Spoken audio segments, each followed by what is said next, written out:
नमस्कार, India voice देख रहे हैं आप। आपके साथ मैं हूं बबीता। खबरों की शुरुआत बड़ी खबर के साथ जो दिल्ली से आ रही है, जहां पर पीएम नरेंद्र मोदी कल हिमाचल प्रदेश का दौरा करेंगे। तो आपको बड़ी खबर बता रहे हैं, पीएम नरेंद्र मोदी कल हिमाचल प्रदेश का दौरा करने वाले हैं। तो पीएम कई परियोजनाओं का उद्घाटन और शिलान्यास भी करने वाले हैं। तो 3,650 करोड़ रुपए से ज्यादा की परियोजनाएं प्रधानमंत्री देने वाले हैं। तो प्रधानमंत्री एम्स बिलासपुर का उद्घाटन भी करने वाले हैं। तो प्रधानमंत्री कुल्लू दशहरा समारोह में भी शामिल होंगे।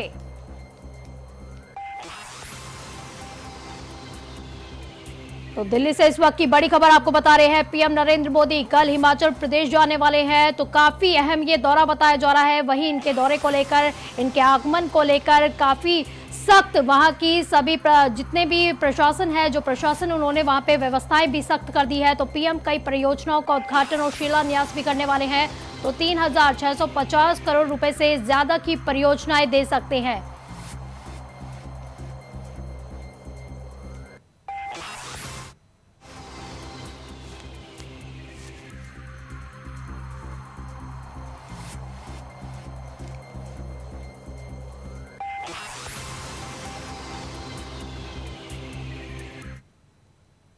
वहीं लखनऊ से इस वक्त की बड़ी खबर आपको बता रहे हैं, यूपी विधानमंडल करने जा रहा है एक और नई पहल। तो यूपी विधानमंडल एक और नई पहल करने जा रहा है। तो मॉनसून सत्र में एक दिन था महिला विधायकों के नाम का, तो अब मॉनसून सत्र में कुछ भी नहीं बोलने वाले के लिए एक सत्र भी रखा जाएगा। तो विधानसभा अध्यक्ष सतीश महाना ने ऐसे विधायकों का ब्यौरा भी मांगा है। तो अपनी बात ना रखने वालों के लिए भी शीतकालीन सत्र में आयोजित होगा एक विशेष सत्र। तो सत्ता पक्ष और विपक्ष के 100 से ज्यादा विधायकों को मौका दिया जाएगा।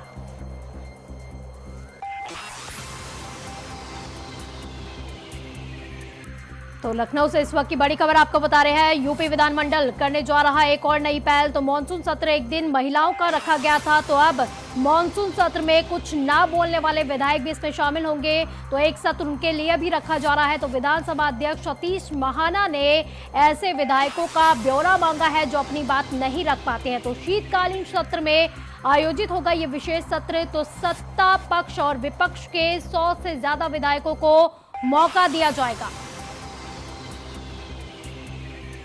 तो इसी पर ज्यादा जानकारी के लिए प्रियम हमारे से जुड़ रहे हैं, हमारे संवाददाता। तो प्रियम, जिस तरह से मॉनसून सत्र में महिलाओं के लिए एक सत्र रखा गया था, एक दिन रखा गया था, तो वहीं एक नई पहल भी की जा रही है।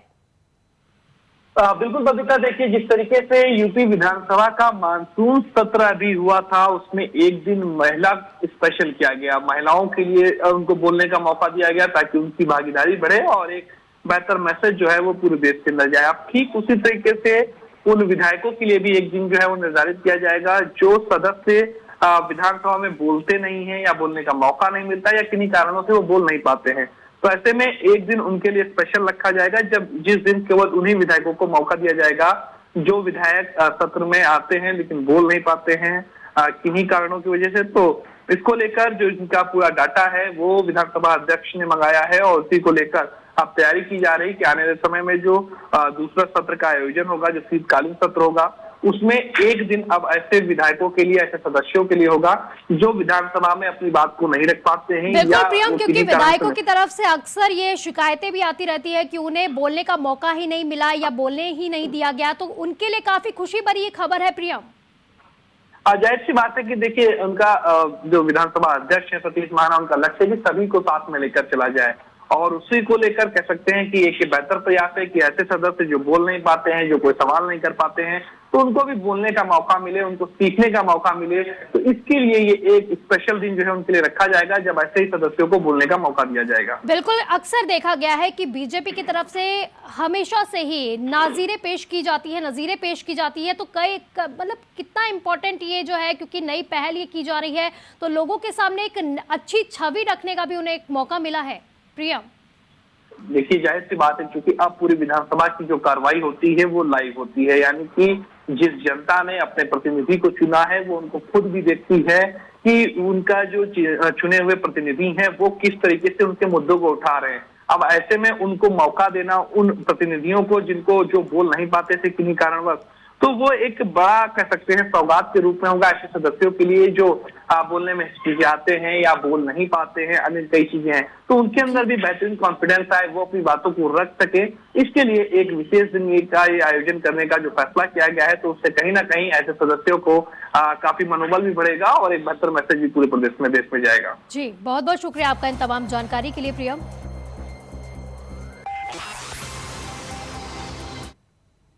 तो वहीं गुरुग्राम से आपको बड़ी खबर बता रहे हैं, मुलायम सिंह यादव की स्थिति अभी भी गंभीर बनी हुई है। तो मुलायम सिंह यादव की स्थिति अभी भी गंभीर बनी हुई है, तो मेदांता के सीसीयू में उन्हें भर्ती किया गया है। तो अखिलेश यादव लगातार डॉक्टरों के संपर्क में बने हुए हैं। तो मुलायम सिंह यादव के फेफड़े किडनी की समस्या से वो ग्रसित चल रहे हैं, तो उसी को लेकर अब निगरानी उन पर रखी जा रही है। तो डॉक्टरों की एक पूरी टीम उनकी निगरानी में लगाई गई है। तो गुरुग्राम से आपको इस वक्त की बड़ी खबर बता रहे हैं, मुलायम सिंह यादव की स्थिति अभी भी गंभीर चल रही है। तो मेदांता के सीसीयू में उन्हें एडमिट किया गया है। तो अखिलेश यादव भी लगातार डॉक्टरों के संपर्क में बने हुए हैं।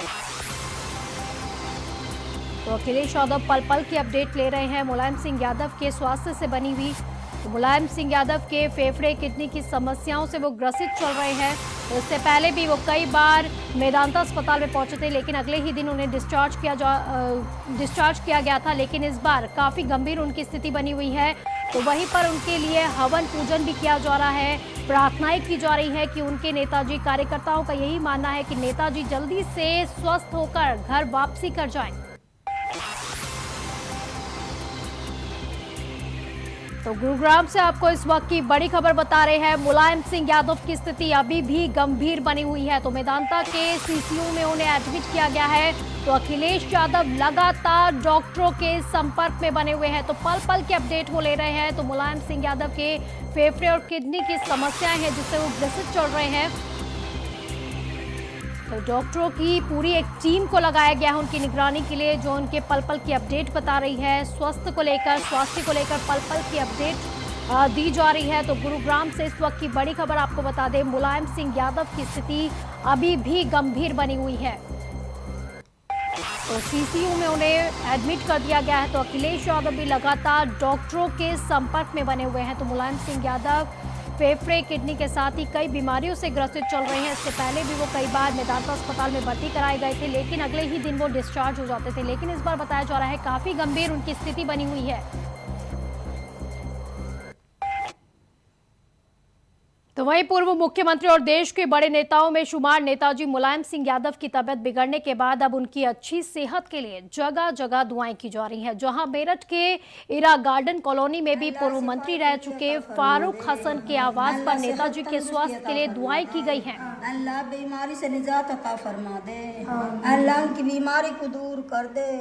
तो मेरठ से आपको ये तस्वीरें दिखा रहे हैं। तो मुलायम सिंह यादव के लिए दुआओं का दौर जारी है। तो पूर्व मंत्री के आवास पर नेताजी के लिए दुआएं की गई है। इससे पहले जो है वाराणसी में भी उनके लिए हवन पूजन किया गया था। तो कार्यकर्ता लगातार यही दुआ कर रहे हैं कि जल्दी से उनके नेताजी ठीक होकर वापस घर की ओर आ जाए। तो पूर्व मुख्यमंत्री और देश के बड़े नेताओं में शुमार है मुलायम सिंह यादव। तो उनकी तबियत अचानक से बिगड़ गई थी, उसके बाद उन्हें मेदांता अस्पताल में भर्ती कराया गया था, जिसके बाद उनके जो स्वास्थ्य का ग्राफ है लगातार नीचे ऊपर होता जा रहा है। तो डॉक्टरों का कहना है कि कल जो खबर आ रही थी कि स्थिर बताई जा रही थी उनकी तबियत, लेकिन अब दोबारा से बिगड़ने की खबर सामने आई है। तो तबियत बिगड़ने के बाद अब उनकी अच्छी सेहत के लिए भी जगह जगह दुआएं की जा रही है। तो मेरठ से आपको ये तस्वीरें दिखा रहे हैं, जहां मेरठ के ईरा गार्डन कॉलोनी में पूर्व मंत्री रह चुके फारूक हसन के आवास पर नेताजी के स्वास्थ्य के लिए दुआएं मांगी जा रही है।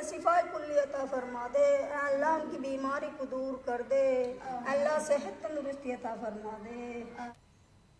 वहीं लखनऊ से आपको इस वक्त की बड़ी खबर बता रहे हैं, 8 अक्टूबर को प्रदेश अध्यक्ष की कुर्सी संभालेंगे खाबरी। तो 8 अक्टूबर को प्रदेश अध्यक्ष की कुर्सी संभालेंगे खाबरी। तो यूपी कांग्रेस के नए अध्यक्ष बनाए गए हैं वो बृजलाल खाबरी।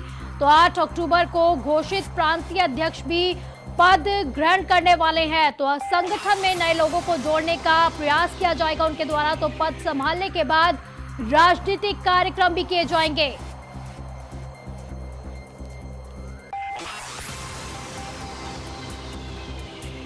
तो यूपी के प्रदेश अध्यक्ष बनाए गए हैं बृजलाल खाबरी।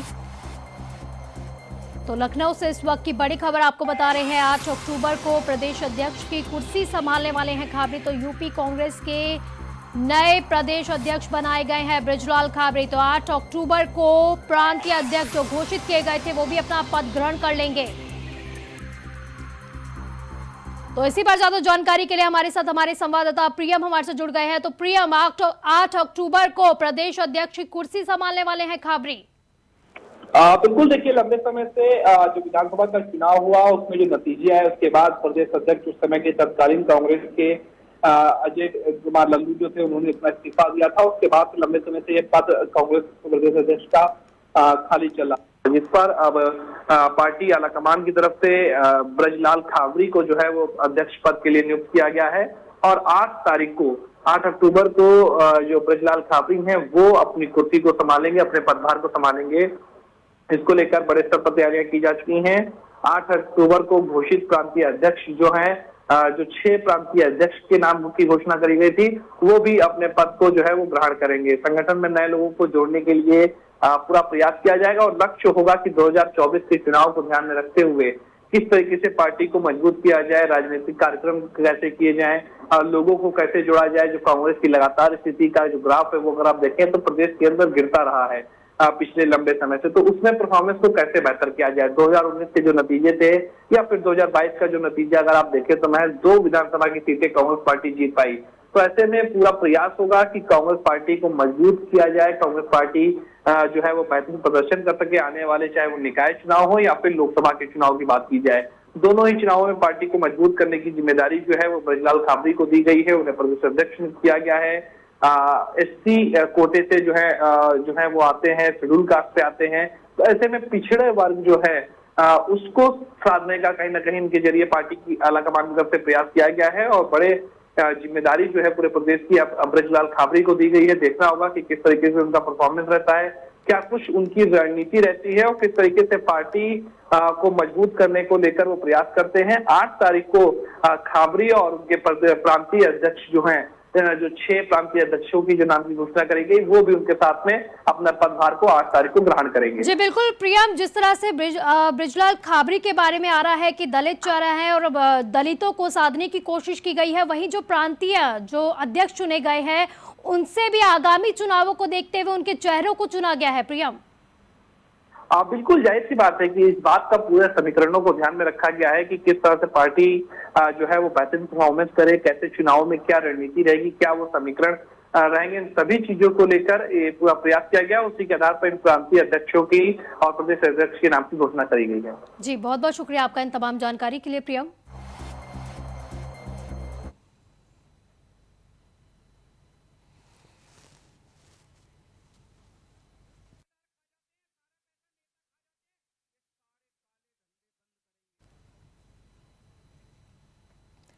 खबर कैमूर से आ रही है, जहां अधोरा में बिहार सरकार के पूर्व कृषि मंत्री सुधाकर सिंह ने आदिवासी परिवार और बनवासी अधोरा फार्मर प्रोड्यूसर द्वारा आयोजित कार्यक्रम में विकास को लेकर समीक्षा की। तो इस दौरान उन्होंने सीएम नीतीश कुमार पर भी निशाना साधा। उन्होंने कहा कि कुछ लोग इस व्यवस्था में फिट नहीं बैठते, इसीलिए उन लोगों को अलविदा कहने में मैंने देर नहीं की। उन्होंने कहा कि उन्हें भ्रष्टाचार कतई बर्दाश्त नहीं है। तो कैमूर से आपको ये तस्वीरें दिखा रहे हैं। तो कैमूर में पूर्व मंत्री सुधाकर सिंह गरजे हैं। तो इशारों में उन्होंने सीएम नीतीश कुमार पर निशाना साधा और कहा है कि भ्रष्टाचार कतई बर्दाश्त नहीं किया जाएगा।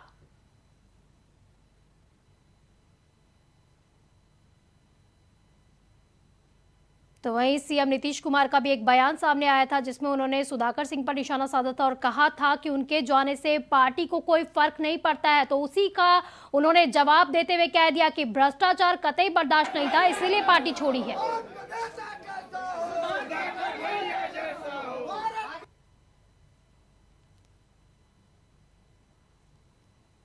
वहीं उत्तर प्रदेश में जहां छोटी छोटी बातों को लेकर सांप्रदायिक माहौल तैयार कर दिया जाता है, तो वहीं जनपद मुजफ्फरनगर में एक मुस्लिम परिवार ऐसा भी है जो साल में 1 महीने की छुट्टी लेकर दशहरे के पर्व के लिए रावण का परिवार तैयार करते हैं, जो कि दोनों समाज के लिए सांप्रदायिक सौहार्द का संदेश देने का काम भी कर रहे हैं। तो रफीक नाम का मुस्लिम कलाकार इस बार रावण और कुंभकर्ण और मेघनाथ का 60 फुट से लेकर 45 फुट तक तीनों का रावण बना रहा है। तो वहीं इस बार दशहरे पर एक अलग से भ्रष्टाचार का भी पुतला बनाया जा रहा है, जो दशहरे का दहन किया जाएगा। ये रावण का जो कार्य है, ये हमारे पापा के टाइम से चला आ रहा है, करीब 60 साल से, और बचपन से हम भी यही काम करते आ रहे हैं। बाकी जो डेली वाला जो हमारा काम है वो दूसरा है। मैं गाड़ी के इलेक्ट्रीशियन हूँ और इस काम के लिए मैं 1 महीने की छुट्टी करके स्पेशली ये काम करता हूँ। क्या कारण है इसके पीछे, क्या धार्मिक भावनाएं हैं आपकी? धार्मिक भावनाएं तो अच्छी हैं कि भाई सारे अपना एक साथ मिलें, हिंदू मुस्लिम सारे कार्यों में कोई फर्क नहीं रहना चाहिए और अपना सबको एक साथ मिलके सारे काम करें। तो इसी पर ज्यादा जानकारी के लिए हमारे संवाददाता आशुतोष मिश्रा हमारे साथ जुड़ रहे हैं। तो आशुतोष, एक तरफ नफरत की राजनीति देखी जाती है तो दूसरी तरफ से ये तस्वीरें सामने आती हैं। जी बिल्कुल बबीता, आपको बता दें ये मुजफ्फरनगर के रफीक हैं, जो इनका परिवार लगभग पिछले 60 से 65 वर्षों से लगातार जो है वो हर दशहरे पर रावण, मेघनाथ, कुंभकर्ण का पुतला बनाता आ रहा है। और सीधा सीधा इनसे जब हमारी बात हुई तो इन्होंने एक मैसेज दिया कि हमें जो है आपस में भाईचारे के साथ रहना चाहिए। जिस तरह से हिंदू मुस्लिम का जो रंगभेद पड़ा हुआ है उसको कहीं ना कहीं खत्म करना चाहिए और आपस में एक दूसरे के त्योहारों में हमें मदद करनी चाहिए। जी आशुतोष, कितनी बड़ी ये मूर्तियां बनाई जा रही है और इस बार क्या कुछ खास होने वाला है इस दशहरे में? जी देखिए, इसमें इस बार जो है रावण का जो मूर्ति बनेगी वो लगभग 60 फीट ऊंची है। उसके बाद फिर मेघनाथ हैं और कुंभकर्ण है, इनकी 40 और 45 के फुट के आसपास जो है वो ये बनेंगे, पुतले बनेंगे। और इस बार जो खास है वो यह देखने वाली बात है कि इस बार 3 नहीं 4 पुतलों का दहन होने जाए। एक पुतला जो है वो भ्रष्टाचार का बनाया जा रहा है ताकि इस देश से जो है वो भ्रष्टाचार को समाप्त किया जा सके। तो कितने की संख्या में लोग यहाँ पहुंचने वाले हैं इसे देखने के लिए? देखिए, हर बार की तरह हजारों की संख्या में इस बार भी जो है वो भीड़ उस ग्राउंड में जुटने वाली है, जिसको लेकर प्रशासन भी पूरी तरह से तैयार है और पुलिस प्रशासन द्वारा लगातार लोगों को। चलिए, बहुत बहुत शुक्रिया आशुतोष आपका इन तमाम जानकारी के लिए। तो मुजफ्फरनगर से आपको ये तस्वीरें दिखा रहे हैं जहां पर एक सौहार्द की तस्वीरें दिखाई गई है। तो हिंदू मुस्लिम की जो नफरत की राजनीति करते हैं उनके मुंह पर भी एक बड़ा तमाचा है। तो जिले में सांप्रदायिक सौहार्द की एक अनूठी तस्वीर आपको दिखा रहे हैं। तो दशहरे की तैयारी में मुस्लिम परिवार जुटा हुआ है, तो रावण के परिवार का पुतला बना रहा है ये पूरा परिवार। वहीं आपको बता दें 1 महीने की ये लोग छुट्टी ले लेते हैं जिसमें ये पूरे दशहरे की तैयारी करते हैं।